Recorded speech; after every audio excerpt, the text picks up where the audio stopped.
Hi everyone! Welcome back! So for today's video, naisip kong gawin ang aking go-to makeup for soap operas. Matagal nyo na nire-request sa akin to bago pa ako mag-launch ng YouTube channel. I think kasi napansin nyo na ako yung gumagawa ng sarili kong makeup sa karamihan ng mga shows ko. Pero syempre, dahil din sa generosity ng mga makeup artist na nag-handle sa akin. So yun, after mga ilang tries, parang naging confident rin ako. Nung alias Robin Hood, sabi ko parang ready na ako. Oh, independent woman. So yun, ito yung mga, for me, tried and tested na talaga na ways and mga products na paulit-ulit ko lang talagang ginagamit at ginagawa. So hopefully, may matutunan kayo sa akin. And kung may tips din kayo for me, lagay nyo lang sa comment section para ma-expand pa ang knowledge ko sa makeup. So, let's go!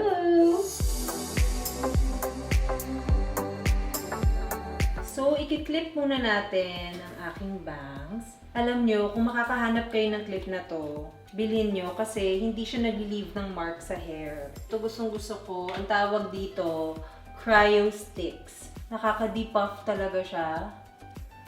So, pagpuyat, tsaka para rin mag-close yung pores. So, minamassage ko lang sa face ko ng ganyan. Ganyan-ganyan lang para mag-relax yung face. Actually, ginaya ko lang din to sa makeup artist ko kasi parang they really take their time na ilagay yung skincare, na talagang i-prep yung face. So, bilang gusto ko rin maging makeup artist talaga, alam niyo ba, naisip ko yun na second na job na pwede kong gawin in the future. So, yan, ginagaya ko sila. So, nilalagay mo siya sa ref para malamig siya. Yung iba, di ba, ice. So, ang maganda dito, hindi na siya nagde-drip. Pag na-travel ka, pwede mo dalhin. Mag-makeup pa ba tayo? Parang nag-ano sa skincare na ako dito. Anyway, so mukhang okay na siya. Masarap, nakakagising din siya. Sige, mag-lip balm muna tayo. So, ang maganda dito, panggabi naman kasi talaga siya. So, parang mas grabe yung moisture na nabibigay niya sa lips mo. Eh, since sobrang ganda nga nung effect, ginagamit ko siya the whole day. So, ito. Next, lagay na tayo ng primer. So, itong primer na to, primer and moisturizer, 2-in-1 na siya. With this one, I noticed maganda yung grip sa kanya ng makeup. Syempre, let's not forget sunscreen. Ang ginagamit ko lagi yung mga gel na sunscreen. Panglinis ng face ko, yung facial wash nila. Sobrang gentle talaga. Sure ka na hindi ka magbe-break out. So, yun ang aking first cleanser and up to now, yun pa rin yung gamit ko. So, bili ni ate, kailangan daw laging mag-sunscreen. Kahit anong mangyari, mga light lang for makeup para kahit na matagal tayo naka-makeup, maganda pa rin yung itsura niya. Hindi siya agad nag-oily, hindi siya nag-move around. So, hindi na ako nagpa-foundation. Perks ng pagkakaroon ng derma na sister. Naging maganda yung texture ng skin ko. Mas okay din siya sa taping, buong magdamag kayo nandun, diba? Tapos iyak ka ng iyak. So, at least mas madali siyang i-retouch. Naalala ko tong NARS Orgasm. Ito yung una kong blush on na binili for my makeup kit. Kasi di ba sikat to, parang kahit ano raw skin tone mo, maganda yung effect niya. So eventually, nagkaroon nga sila nitong liquid blush. Pag ang face mo raw medyo pabilog, which is yun yung shape na face ko, mas maganda maglagay ng blush on dito. Next! Maglalagay na tayo ng ating contour. Ito, super happy ko dito. I think perfect yung shade niya. Hindi siya ma-orange. Parang shadow lang talaga yung effect niya pag nilagay mo. Nilagay ko lang siya dito. Tapos kung ano yung natira, binababa ko siya dito. Pag ganyan. Blend, blend, blend. Tapos naglalagay din ako dito sa eyes. Parang base na rin siya for the eyeshadow later. Tapos what's left of it, dito sa nose. So now na nalagay na natin lahat ng mga cream products, pwede na tayo mag-bake. Kasi pag inuna mo yung powder, tapos nilagay mo yung cream, may tendency siya na parang mabutas. Makikita mo yung may part na parang, hala, parang nawala na yung makeup dun. Tapos kahit anong lagay mo, ayaw na malagyan ng color. So, para lang maalalayan natin siya. So, this one is from Laura Mercier. I think parang limited edition nila to, kaya mas malaki siya. Translucent powder. Ginagamit ko rin to pang retouch minsan. Kasi nga, light lang siya. Hindi siya mag-cake up. So, itong brow soap, gustong-gusto ko siya kasi talagang pag nag-dry siya, hindi na talaga gagalaw yung mga hair sa brows mo. So, sprayan ko lang siya ng setting spray. Tapos, kukuha tayo ng product. Huwag lang masyadong marami. Minsan, may tendency rin ako maglagay ng sobrang dami. Parang namumuti na siya. So, just enough. Brush up natin. So, ito, it's from Tarte. Ang dami niyang colors. So, ako minimix ko yung Ironic, Montage, and Surreal.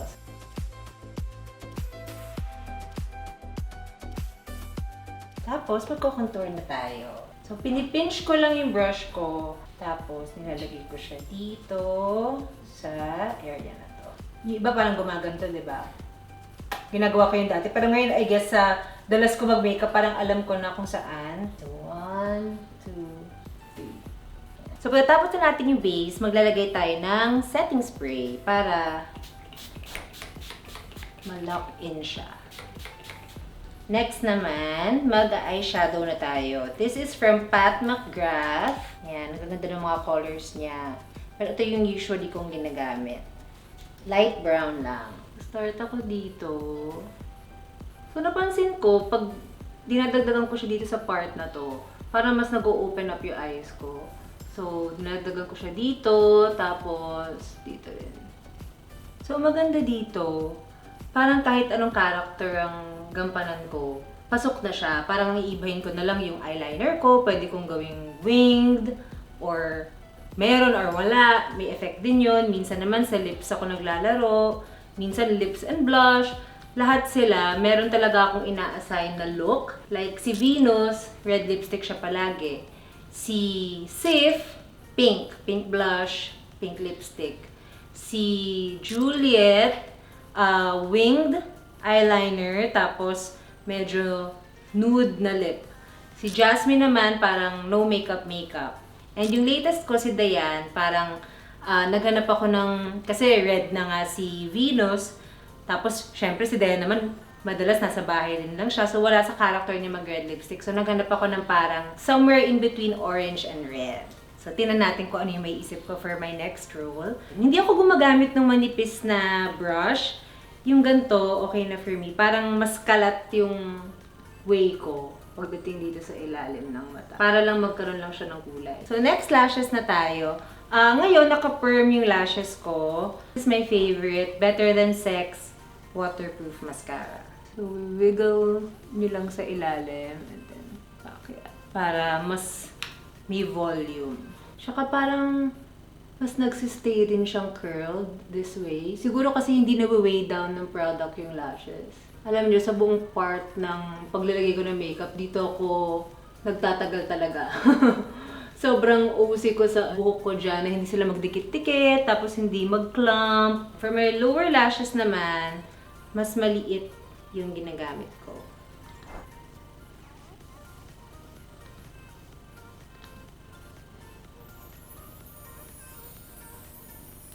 Okay, next naman, magta-tight line tayo. So, talagay natin ang liner tong ilalim. Minsan, hindi na ako naglalagay ng liner dito sa taas. Ito lang. Okay na kasi parang nagiging buhay yung mata mo. Medyo kailangan lang ng practice kasi pag first time mo pa lang, parang nakakaluka.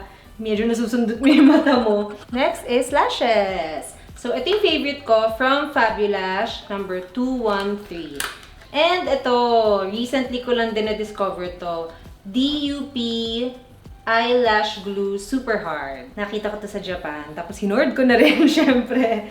Kasi ang hirap makahanap ng glue na talagang magsistay. Eh, minsan, di ba, hindi mo naman lagi na-check yung sarili mo. So, hindi mo alam yung lashes mo pala, medyo nakaangat na, ganyan. And syempre, kapag meron nga mga eksenang iyak ng iyak or napapawisan, kailangan talaga meron kang pangmalakasang eyelash glue. So, magamit ako ng tool na to. Just to the lash line as possible.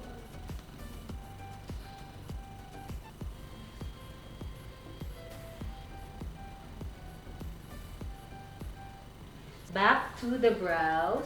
So, makapal na yung brows ko. Ang ginagawa ko na lang, nilalagyan ko yung mga areas na parang medyo may butas. Nag-start ako lagi dito sa may labas, paloob. Para yung mga natirang product na lang dito sa loob. Para light na lang siya. So, gayahin ko lang yung tsura ng hair ko. Para hindi siya parang dinrowing. Natural yung dating. Okay na ba? So ngayon, i-curl ko na ulit yung lashes ko para dumikit talaga siya dun sa false eyelashes. So, this is from K Palette.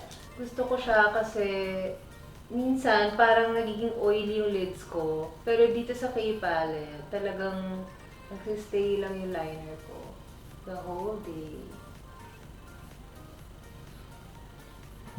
Yan yung kapag medyo mabait yung roll or parang siguro sweet look, ganyan. Pero pag gusto mong medyo matapang, medyo fierce, i-wing mo siya. So, parang pataas na ganyan. So, ito yung pinaka-wing. Then, kinoconnect ko siya dito sa ilalim.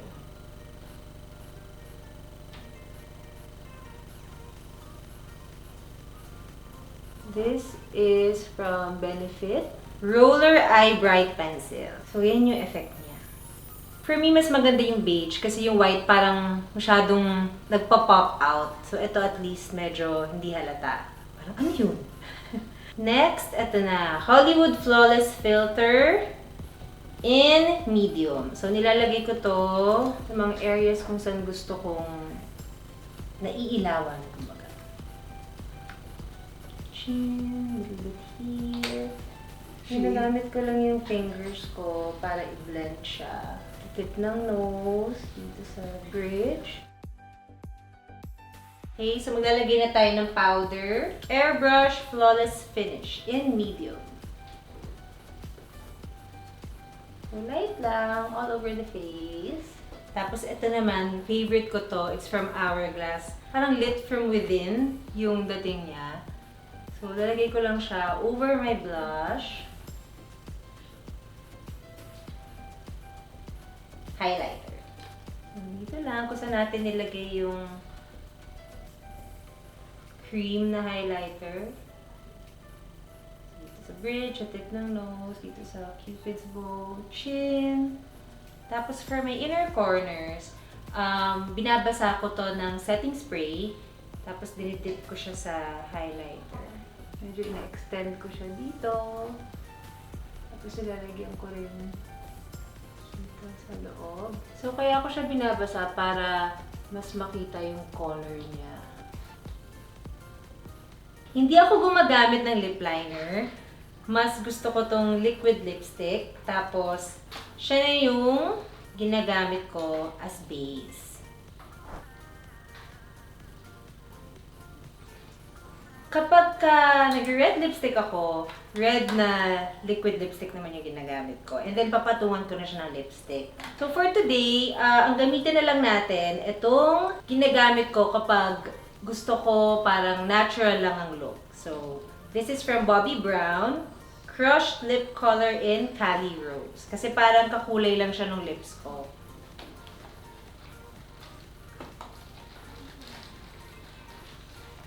So, mapapansin nyo, dahil siguro dun sa liquid lipstick, parang mas nagiging plump yung lips. Parang may ganun siyang effect. So, now we're gonna seal everything.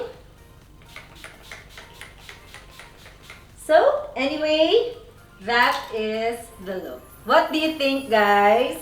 Pasado ba? Anyway, thank you so much for watching. Please like, subscribe, and hit the notification button. And bigyan nyo din kami ng mga suggestions ninyo kung ano pang gusto nyo gawin ko in the future episodes. See you on the next one!